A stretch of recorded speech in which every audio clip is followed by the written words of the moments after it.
Hey everybody, it's Christian from Human Risk with something I've spotted that's highly relevant to anyone in compliance or ethics. Now, as this channel has global viewers, I'm going to have to provide an explanation so that some of you from certain countries can understand what I'm talking about.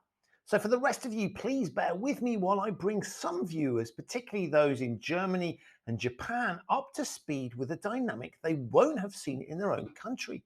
And that dynamic is people crossing the road when the lights are red. A form of what my American viewers will know as jaywalking. Now, Jay, if you're watching, whatever you did to get an offence named after you, please don't do that again.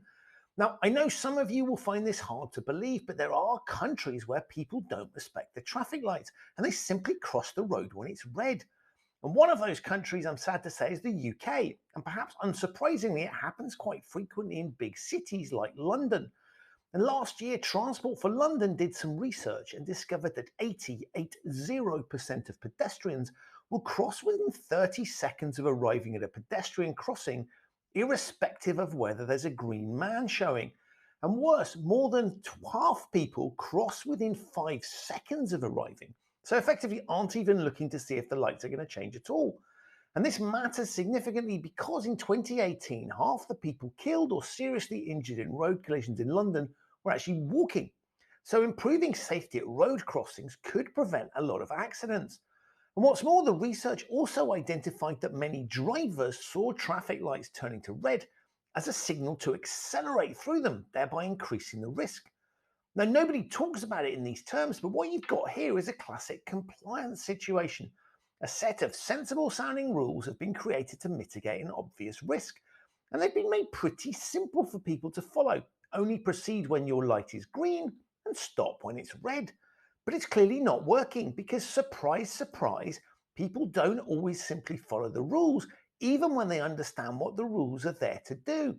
Now, a traditional solution to this might be to double down on the existing approach. The logic being, we've invented a perfect system, all we need to do now is to get people to follow it.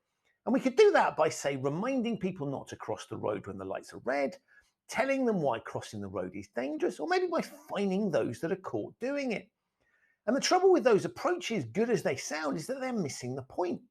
They're thinking about what we'd like people to do rather than what they're likely to do. Because people aren't crossing when the lights are red because they can't remember what to do in this situation. They're not exactly confused. They know exactly what they're required to do, and they're not doing it because they don't understand the risks. They do. And finding them, of course, is only going to work if they're going to get caught, which they know there's a high likelihood of not happening. So, what all those approaches fail to recognize is that the reason people are crossing the road when the lights are red is that they don't like hanging around. Nobody likes waiting and being told to stick around while nothing seems to be happening. And so, those are the potential traditional solutions. And you're probably wondering what Transport for London decided to do. And of course, because you're smart, you'll know the answer is none of those things, because it really wouldn't be worth me filming this video to tell you something that obvious. Now, as it happens, Transport for London are really good at behavioural science and understanding human decision making, and they use it super effectively on their networks. What they recognised was that forcing people to wait is like pushing water uphill. It's really hard. So you can try to do it, but it's unlikely to be effective on a sustainable basis. So instead, what they're doing is working with the fact that people want to cross, they don't like waiting, and where possible, they're changing the way the lights work.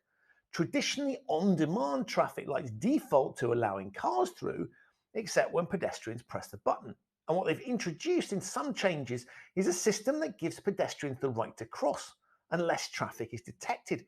This is called Green Man Authority, and it means we're giving priority to pedestrians over vehicles until such time as the vehicles need to cut through the crossing. It's a complete reversal of the normal system. And what that means is there's less likelihood of people crossing the road when it's dangerous to do so, because they're more likely to find the lights on green.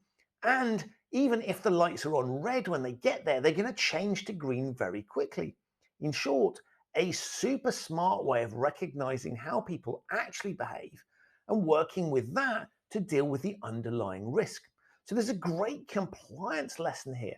If lots of people aren't doing something you want them to do, or lots of people are doing things you don't want them to do, then it's highly likely the reason isn't simply that they're breaking the rules, there'll be something else there. And if you can find out what that is, then you can find ways to design your framework to allow them to do whatever it is they want to do in a safe manner. And that is a fantastic lesson. So superb use of behavioral science here to solve a simple compliance problem by working with the grain of human thinking rather than against it.